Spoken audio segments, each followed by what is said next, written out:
Welcome to this week's roundup of key business developments in Sri Lanka. I'm Nishani Pigera. Let's dive into this week's headlines. Sri Lanka marks 77th Independence Day. New cooperation agreements penned with Japan. And business confidence index reaches 10-year high. In our top story this week, Sri Lanka celebrated its 77th Independence Day at Independence Memorial Hall in Colombo. The event was held under the theme Towards National Renaissance. In his address, President Anrukumara Dissanayake urged Sri Lankans to strive for economic, social and cultural freedom, emphasizing that while Sri Lanka may not be the wealthiest nation, it can be rich in spirit, equality and freedom. The cabinet approved new agreements with the Japan International Cooperation Agency after successfully restructuring its loans. According to cabinet spokesperson Minister Nalinda Jayatissa, these agreements will include an exchange of notes with the Japanese government and a new loan agreement between JICA and Sri Lanka Airport and Aviation Services Limited. This follows Sri Lanka's Memorandum of Understanding with official creditors signed in June 2024 as a part of its broader debt restructuring efforts after defaulting in 2022.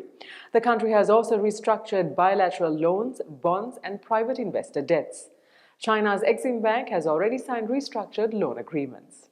Sri Lanka's Business Confidence Index surged for the fourth consecutive month, reaching its highest level since January 2015, according to LMD magazine's February edition. The LMD Pepper Cube BCI jumped 24 basis points in January, now standing 75 points above its historical median and significantly higher than last year's level of 82 points. Experts attribute this rise to improved foreign exchange reserves, stable trade balances, and reduced currency volatility, which have now boosted business sentiment across key industries. The government is to establish a state holding company to manage Sri Lanka's 527 state-owned enterprises, with plans to eventually list it on the Colombo Stock Exchange. President Anrukumara Dissanayake announced the initiative at a Ceylon Chamber of Commerce forum, stating that the move aims to streamline SOE operations, enhance governance and reduce the financial burden on the state. The proposed superholding company model, inspired by successful frameworks in Malaysia and Singapore, will provide SOEs with greater financial autonomy while allowing the government to focus on public services and infrastructure. The model is expected to improve efficiency while addressing previous concerns over SOE mismanagement and marks a significant shift in state sector governance pending further policy assessments. Sri Lanka will officially launch GovPay on February 7th, marking the first step in the digitization of government services. The platform, set to be inaugurated by President Dissanayake, will initially integrate 16 government institutions, with 30 more expected to join by April, and aims to modernize revenue collection by enabling secure, seamless digital transactions for government payments through fintech apps and online banking, improving efficiency and streamlining public services.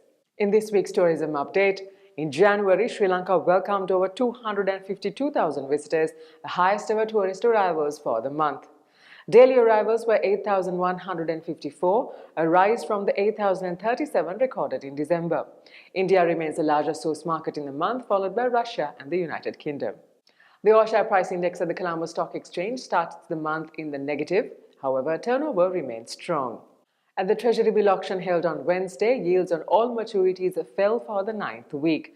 Bids amounting to 399 billion rupees were received, of which 180 billion were accepted. The Sri Lankan rupee continued to depreciate against the dollar this week, with the central bank's indicative mid-spot rate ranging between 297 and 299 rupees. And that concludes our update for the week. For the latest on economic and business developments in Sri Lanka, do subscribe to our YouTube channel below.